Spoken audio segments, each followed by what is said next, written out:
Hello friends, આવનારી કંડક્ટરની પરીક્ષામાં પૂછાઈ શકે એવા પ્રશ્નો જે મોસ્ટ આઈએમપી ક્વેશ્ચન છે એવા આવા પ્રશ્ન પૂછાઈ શકે છે.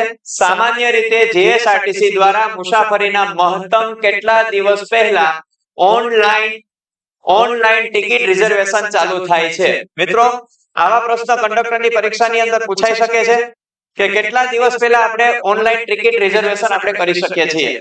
ઓનલાઈન ટિકિટ રિઝર્વેશન છે એ આપણે જીએસઆરટીસી ની વેબસાઈટ ઉપરથી પણ મિત્રો કરી શકીએ છીએ. સામાન્ય રીતે જીએસઆરટીસી ની વેબસાઈટ ઉપરથી પણ આપણે ટિકિટ બુકિંગ છે એ કરી શકતા હોઈએ છીએ. Gujarat state road transport corporation એમની વેબસાઈટ ઉપર પણ કરી શકીએ અને મોબાઈલ એપ્લિકેશન ઉપરથી પણ આપણે ટિકિટ રિઝર્વેશન કરી શકીએ છીએ. બરાબર. સામાન્ય રીતે કેટલા દિવસ પહેલા આપણે રિઝર્વેશન કરી શકીએ છીએ? સામાન્ય રીતે 60 દિવસ પહેલા, એટલે જવાબ આવશે સી.